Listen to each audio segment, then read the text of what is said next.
শয়তান থেকে বাঁচতে হলে 5টি আমল করতে হবে এবং 5টি কাজ করতে হবে।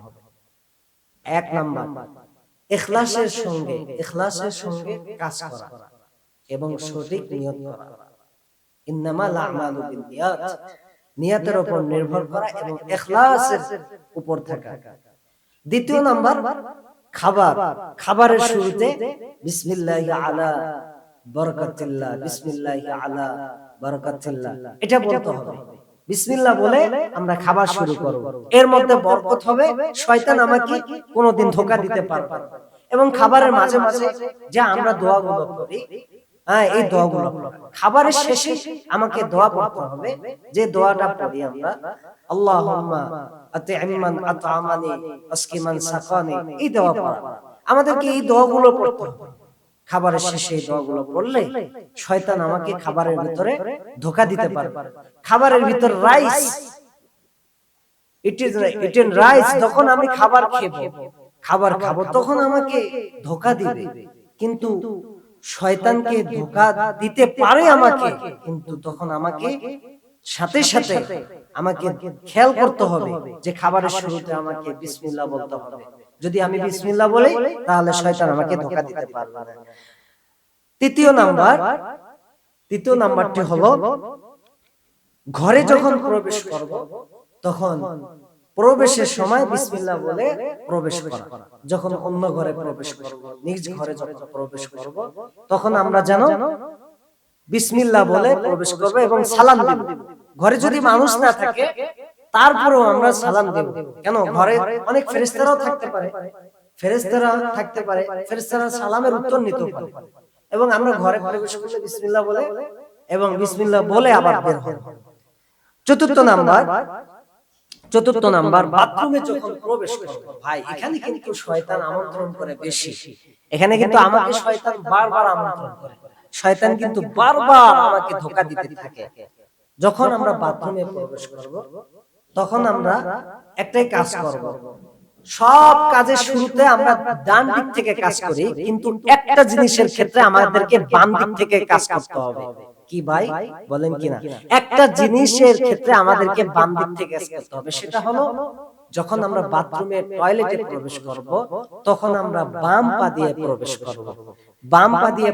করব, এবং যখন আমরা বাম বের হব টয়লেট থেকে, জরুর ছেড়ে বের হব, তখন আমরা ডান পা দিয়ে বের হব।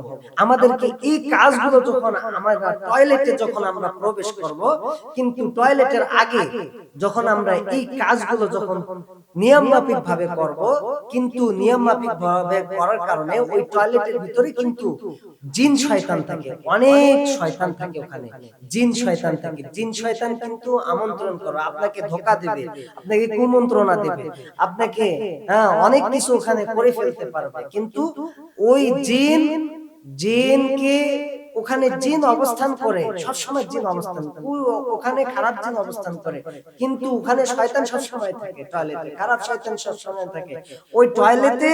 আমাকে যেতে হলে এখন আমাকে যে কাজগুলো প্রতিহিত করা, ওইভাবে জ্ঞান ভাবে চলাটা আমাকে দরকার। যেমন বাম পা দিয়ে প্রবেশ করা, ডান পা দিয়ে বের হওয়া, এবং দোয়া পড়া। আমরা কি যেগুলো দোয়া আছে, এই দোয়াগুলো আমরা আল্লাহুম্মা ইন্নী আউযু বিকা মিনাল খুবসি ওয়াল খাবাইস, আমরা যেন এগুলা ঢোকার ক্ষেত্রে যখন আমরা বাম পা দিয়ে ঢুকবো তখন এই দোয়াটা পড়ব, সব সময় এই দোয়াটা পড়ব। এরপরে পঞ্চম নাম্বার, ঘর থেকে যখন বের হব সব সময় রীতিমতো আমাদেরকে ফ্যামিলির সাথে মাশওয়ারা করতে হবে। কি করতে হবে ভাই? ঘর থেকে যখন বের হব সব সময় রীতিমতো মাশওয়ারা করতে হবে, বলতে হবে, যদি আমার স্বামী থাকে, যদি আমার স্ত্রী থাকে, যদি আমার সন্তান থাকে, যদি আমার বাচ্চারা থাকে, যদি আমার আত্মীয় স্বজন থাকে, তাদেরকে নিয়ে মাশওয়ারা করতে হবে। তাদেরকে নিয়ে জিজ্ঞাসা করবো, আমি অমুক জায়গায় যাচ্ছি, তোমরা আমার জন্য দোয়া করো।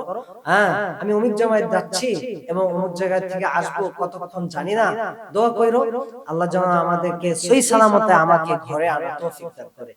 এই যখন এই দোয়া পড়ে বের হব এবং তখন ফ্যামিলির সাথে পরামর্শ করে যখন বের হব, তাহলে ঘর থেকে বের হওয়ার কারণে আমি যখন ঘর থেকে বের হব তখন সফরে যাব, যখন কাজে যাব, অফিস আদালতে কলকারখানায় যখন আমি কাজে যাব, তখন আল্লাহ তাআলা ওখানে আমাকে শয়তান আমন্ত্রণ করতে পারবে না, তখন আমি ওই কাজটা ইবাদতের মধ্যে গণ্য হয়ে যাবে।